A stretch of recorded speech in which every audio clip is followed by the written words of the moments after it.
વલસાડ જિલ્લામાં પ્રથમ વરસાદમાં national highway number 48, state highway number 56 તેમજ આરએમબી વિભાગ હેઠળ આવતા રસ્તાઓ બિસ્માર બન્યા છે, જેને લઈને વાહન ચાલકોને ભારે હાલાકીનો સામનો કરવાનો વારો આવી રહ્યો છે, જેથી આગામી 48 કલાકમાં તમામ ખાડાઓ ઉપર વાહન ચાલકોને પડતી હાલાકી દૂર કરવા સાંસદ ધવલ પટેલે અધિકારીઓની સાથે વલસાડ સર્કિટ હાઉસ ખાતે યોજાયેલી બેઠક પર સૂચના આપી છે। ચોમાસાના પ્રથમ વરસાદે વલસાડ જિલ્લામાંથી પસાર થતા મુખ્ય માર્ગોની હાલત કફોડી કરી દીધી છે। રસ્તા ઉપર પડેલા ખાડાઓને લઈને વાહન ચાલકોની હાલત ખૂબ જ કફોડી બની છે, જેને લઈને વલસાડના સાંસદ ધવલ પટેલના અધ્યક્ષસ્થાને વલસાડના સર્કિટ હાઉસ ખાતે national highway number 48, state highway number 56 તેમજ આરએમબી વિભાગના અધિકારીઓ સાથે બેઠક યોજાઈ હતી। અધિકારીઓ સાથેની અગત્યની બેઠકમાં મુખ્ય માર્ગો ઉપર પડેલા ખાડાઓ ઉપર જલ્દી યોગ્ય રીતે પુરાણ કરી વાહન ચાલકોને પડતી હાલાકી દૂર કરવા સૂચના આપી હતી। તમામ ખાડાઓ જોઈ આગામી 48 કલાકમાં ખાડાઓ ઉપર યોગ્ય રીતે પુરાણ કરવા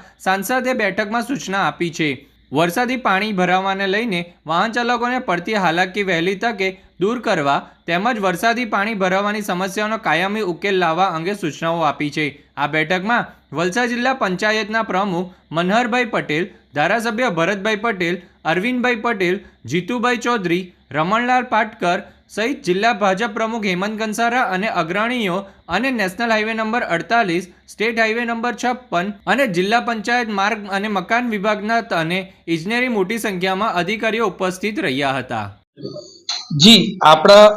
વલસાડ જિલ્લાની અંતર્ગત આવતા NH48, NH56 અને NH848 માં જેટલા પણ પેન્ડિંગ ઇશ્યુઝ છે બધા ઇશ્યુ એક સાથે ડિસ્કસ કરવા માટે અમે નેશનલ હાઈવેના દરેક જે પણ અધિકારી છે, ચાહે પ્રોજેક્ટ ડાયરેક્ટર હોય કે એમનો પ્રોજેક્ટ હેડ હોય, દરેકને અહીંયા આમંત્રણ આપ્યું હતું। એના અંતર્ગત આજે NHAIના અધિકારી, NHના અધિકારી સાથે આરએનબી